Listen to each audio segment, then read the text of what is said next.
스피어 크릭 살인사건. 1978년 호주 퀸즐랜드의 사막. 3명의 젊은 여행자와 한 마리의 개가 자유를 찾아 오토바이에 올랐습니다. 하지만 단 2주 뒤 그들은 머리에 총탄을 맞은 채 풀숲에서 발견됩니다. 범인은 누구였을까요? 왜 그들을 노렸을까요? 40년이 지나도 풀리지 않는 호주 오지의 가장 음울한 미스터리. 오늘 우리는 스피어 크릭 살인사건 속으로 들어갑니다. 이야기를 시작하기 전 세 사람의 이름을 기억해야 합니다. 팀 톰슨 31 뉴질랜드 출신의 교사. 아이들을 가르치며 조용히 살던 남자. 고든 트와드 21 역시 뉴질랜드 출신. 제빵사로 일하며 모은 돈으로 여행을 꿈꾸던 청년. 카렌 에드워즈 23 빅토리아 출신 심리학 수련생. 팀의 연인이었습니다. 이들은 오토바이 2대와 사이드카 그리고 도베르만 한 마리 트리스티를 데리고 여행길에 올랐습니다. 빨간 BMW, 파란 스즈키 그리고 사이드카의 큰 개가 탄. 이 독특한 행렬은 가는 곳마다 사람들의 시선을 끌었습니다.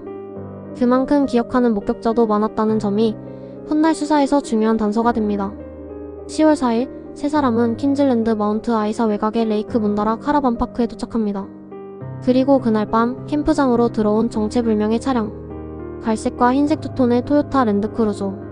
운전자는 수염난 젊은 남자였습니다. 그는 여행자들과 어울리며 밤을 보냈습니다. 그리고 다음날 아침 목격자들은 세 사람이 그 남자가 모는 랜드크루저에 오르는 장면을 보았습니다. 중요한 건 짐과 오토바이, 개까지 그대로 캠프장에 남겨둔 채 떠났다는 사실입니다.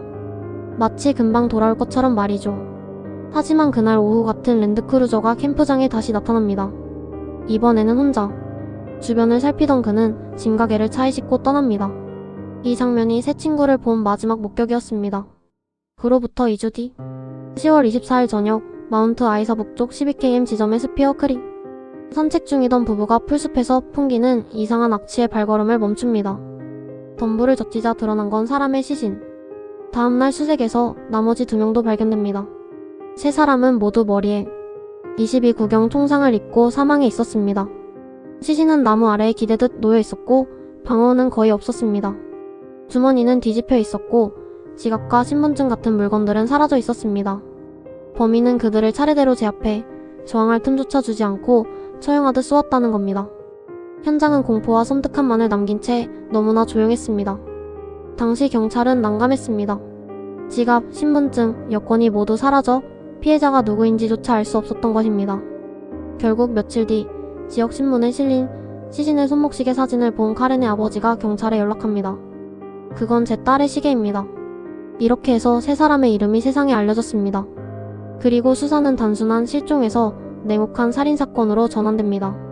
경찰은 곧바로 랜드크루저 남성을 추적합니다.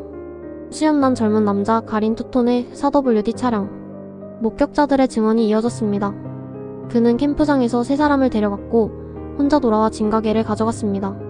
수사관들은 이 남자가 범인이다라고 확신했지만 문제는 정체를 특정할 증거가 없었다는 점입니다. 더 큰 의문도 있었습니다. 어떻게 혼자서 성인 3명을 저항도 못하게 제압했는가? 혹시 공범이 있었던 건 아닐까? 그런데 사건 직후 기묘한 일이 벌어집니다. 팀의 BMW, 오토바이가 마운트 아이사 일대에서 계속 목격되었다는 것. 그리고 1978년 11월 한 남자가 그 오토바이를 소지하다 적발됩니다. 그의 이름은 브루스 존 프레스턴. 그는 길에 버려져 있길래 주웠다고 말했고 단지 절도 혐의로 $300 벌금만 내고 풀려났습니다. 이 기록은 40년 동안 묻혀있다가 나중에 다시 수사가 열릴 때 결정적 단서가 됩니다. 1980년대, 90년대 사건은 미궁에 빠집니다. 범행 동기는 불분명했습니다. 강도? 하지만 돈보다 신분증과 지갑을 가져간 이유가 더 기묘했습니다. 왜 하필 신원 확인이 가능한 물품들만? 마치 신원을 숨기려는 목적 같았습니다. 3명을 제압한 치밀함, 방어운조차 없는 점. 이건 한 사람의 힘만으로 가능했을까요? 2018년 퀸즐랜드 경찰은 사건을 다시 열었습니다. 2019년 대대적인 제보 캠페인. 불과 일주일 만에 수십 건의 새로운 증언이 쏟아집니다. 그리고 결국 이름이 다시 떠오릅니다. 브루스 존 프레스턴. 그는 교도소 교도관으로 살아온 평범한 중년이었지만 40년 전 피해자의 오토바이를 몰고 있었던 바로 그 남자였습니다. 경찰은 그를 3건의 살인 혐의로 체포합니다. 하지만 문제가 있었습니다. 범행을 입증할 결정적 증거가 없었던 겁니다. DNA, 지문, 총기 모두 시간 속에 사라졌습니다. 2020년 프레스턴은 보석으로 풀려났고 2023년 검찰은 증거 불충분을 이유로 기소를 철회합니다. 그는 법적으로 무죄로 풀려났습니다. 그렇다면 진실은 어디 있을까요? 범인은 프레스턴일까요? 아니면 또 다른 인물일까요? 2025년 퀸즐랜드 검시국은 공개 검시를 열기로 했습니다.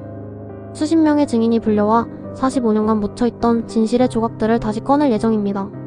카렌 에드워즈, 팀 톰슨, 고든 트와들, 여행의 설렘으로 빛났던 세 사람의 이름. 스피어 크릭의 바람은 여전히 묻습니다.